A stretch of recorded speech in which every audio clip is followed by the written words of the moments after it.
নমস্কাৰ, মোৰ নাম ৰিংকু তালুকদাৰ। মই এতিয়া আহি উপস্থিত হৈছোঁ গুৱাহাটী মহানগৰীৰ নৱগ্ৰহ শ্মশান শিলপুখুৰী। ইয়াত আজি আপোনাৰ দুখন চিতা একেলগে জ্বলিব। দুখন চিতা মানে এখন গিৰিয়েকৰ, এখন ঘৈণীয়েকৰ। তাৰমানে গুৱাহাটী মহানগৰীত এটা ঘটনা হৈছে। ঘটনাটো হ'ল আগমনী বৰবৰা নামৰ এগৰাকী মহিলা, তেওঁৰ মানে তেওঁ চিকিৎসাধীন হৈ আছিলে। দুমাহ ধৰি নেমকেয়াৰ হস্পিটেলত তেওঁ চিকিৎসাধীন হৈ আছিলে। আৰু তাৰে আগত দুমাহ তেওঁ বাহিৰৰ চেন্নাই, বেংগলোৰ মানে বাহিৰত মানে চিকিৎসা কৰি আছিলে। বাহিৰত মানে তেওঁলোকক ক'লে যে আপোনালোকে গুৱাহাটীতে চিকিৎসা কৰক। তাৰপিছত গুৱাহাটীত চিকিৎসা কৰাই আছিলে। চিকিৎসা কৰাই থাকোঁতে তেওঁ মানে মৰি গ'ল। মানে তেওঁৰ মানে ব্ৰেইন টিউমাৰ আছিলে, কেঞ্চাৰ আছিলে। তাৰপিছত তেওঁ মৰি গ'ল। মৰি যোৱাৰ পিছত যিজন গিৰিয়েক আছিলে, তেওঁৰ নাম আছিলে শিলাদিত্য চেতিয়া। তেওঁ IPS অফিচাৰ হয়। তেওঁ আপোনাৰ home and political department, government of Assam secretary. মানে এইটো আপোনাৰ ডাইৰেক্ট মানে CMৰ লগত কানেক্টেড ডিপাৰ্টমেণ্ট হয়। অসমৰ যিজন CM হয় ডক্টৰ হিমন্ত বিশ্ব শৰ্মা, তেওঁৰ লগত তেওঁৰ অধীনত থকা এটা department, home and political department. তো সেই ডিপাৰ্টমেণ্টত তেওঁ ছেক্ৰেটাৰী আছিলে। এইটো ডাঙৰ পষ্ট হয়, হায়াৰ ৰেংকৰ পষ্ট হয়। তো তেওঁ 4 মাহ মানে ছুটীত আছিলে, তেওঁ ডিউটি কৰা নাছিলে। আচ্ছা, তেওঁৰ মানে ঘৈণীয়েকজন যেতিয়া মৰি গ'ল, তেতিয়া মানে তেওঁ কি কৰিলে, নিজৰ মাথাত নিজে গুলি মাৰি দিলে। লগত পিষ্টল আছিলে। তো নিজৰ মাথাত গুলি মাৰি দিলে। তো দুজন ঘৈণীয়েকটো আগত মৰি গ'ল, পিছত আপোনাৰ নিজে মৰি থাকিলে। তো দুইজন মৰি গ'ল। এইটো ঘটনা হৈছে আপোনাৰ মঙলবাৰ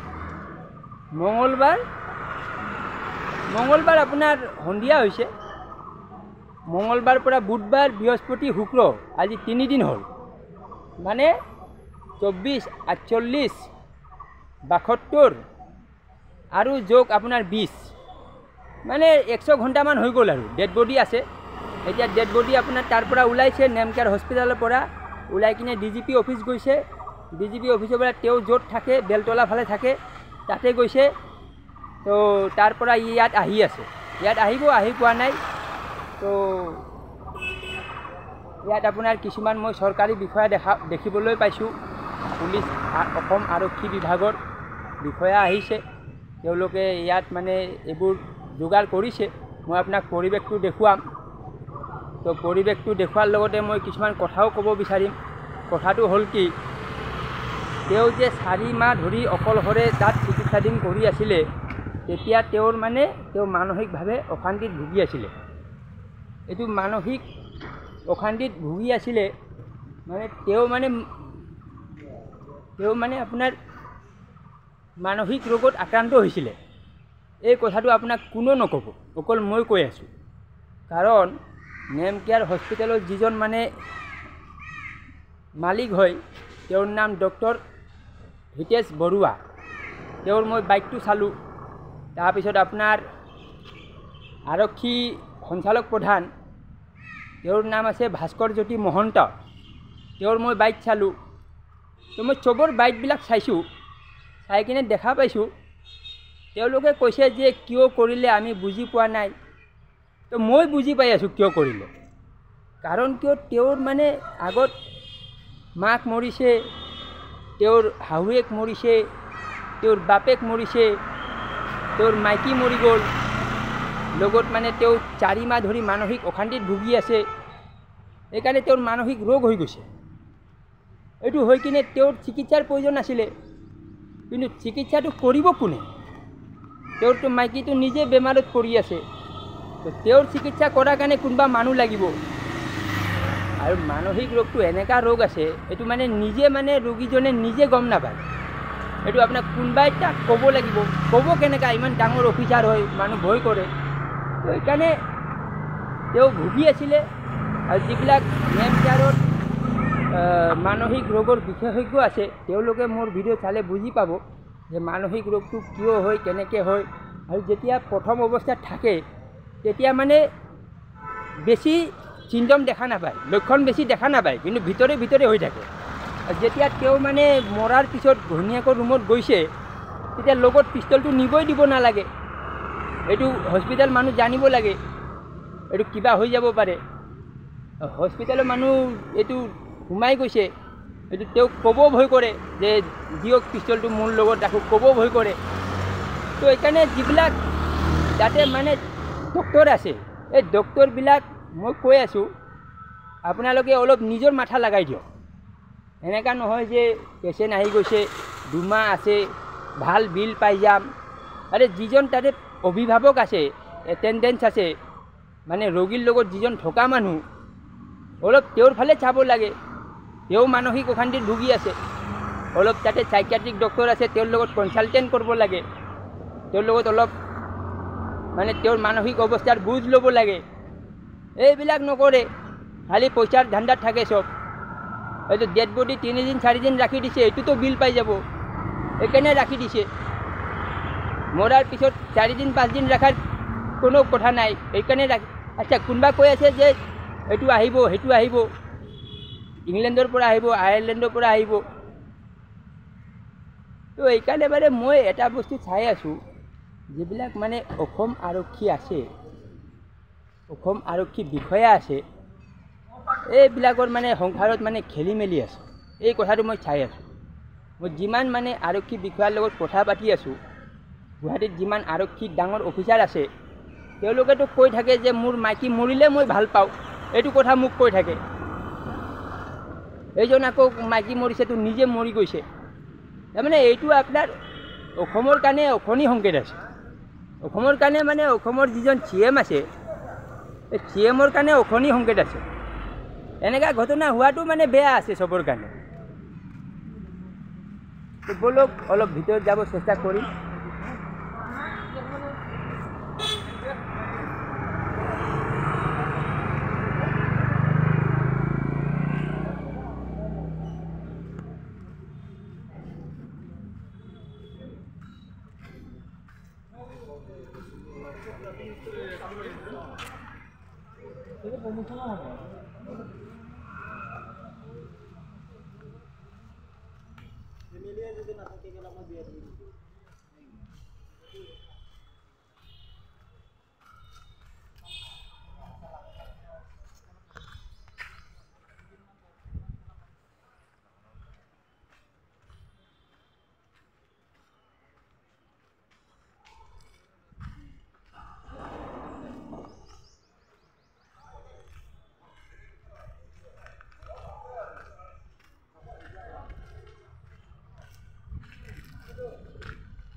এইটো চাওক, আপোনাৰ অসম আৰক্ষীৰ পৰা এইবিলাক ব্যৱস্থা কৰি থৈ দিছে।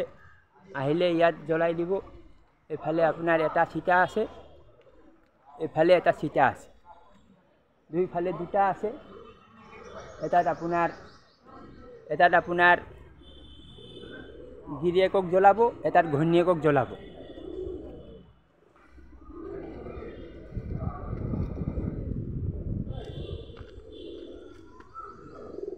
ইয়াত বিশিষ্ট ব্যক্তিসকল বহাৰ কাৰণে চকী পাৰি থৈ দিছে।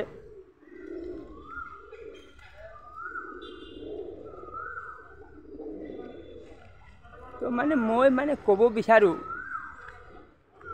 এইটো আপোনাৰ এনেকুৱা যে তেওঁ কৰিছে, তেওঁৰ ব্ৰেইনটো মানে বেয়া হৈ গৈছে, সেইকাৰণে কৰিছে।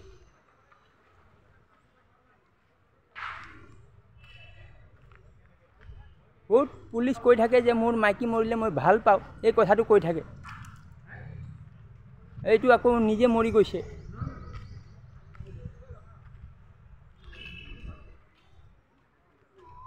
মৰিছেতো আকৌ এটা বিয়া পাতিল, এইটো কৰিব পাৰে। আৰে ভাই, ইমান ডাঙৰ চাকৰি আছে, ইমান টকা দৰমহা আছে, যিবিলাক মানুহ একো নাই এইবিলাক মৰি গৈছে ঠিক আছে, তো মানে কোনো মানুহ শান্তি নাই। এই কথাটো মই বুজি পাই আছোঁ। ডাঙৰ অফিচাৰ হওক, সৰু অফিচাৰ হওক, যি হওক, চবৰ মানে অশান্তি আছে। চবৰ সংসাৰত মানে জুই আছে। আকৌ এই জুইটো মানে ইয়াত চেজ হয়। আপুনি নৱগ্ৰহ শ্মশান আহিব, শিলপুখুৰী আহিব, এইফালে আপোনাৰ মানুহ জ্বলাই দিব, এই তেতিয়া মানে শান্তি। ফুটাও আছে এইফালে, তেতিয়া মানে আপুনি শান্তি জেগা পাই যাব। তাৰে আগত আপোনাৰ শান্তি নাই। এইফালে ফুটাৰ কাৰণেও ব্যৱস্থা আছে। অঁ,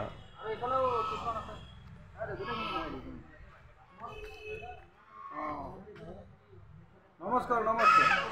এইফালে পোতাও আছে। হয় হয়। আৰু এইফালেও কিবা কিবি য'ত মানে ভাঙিলে ক'ৰবাত যায় সেইটো আছে, চব আছে। অঁ, এইফালে মন্দিৰো আছে, এইফালে আকৌ শ্মশানো আছে, আৰু এটা শ্মশান আছে এইফালেও, তাৰ আগতো আৰু এটা শ্মশান আছে। অঁ।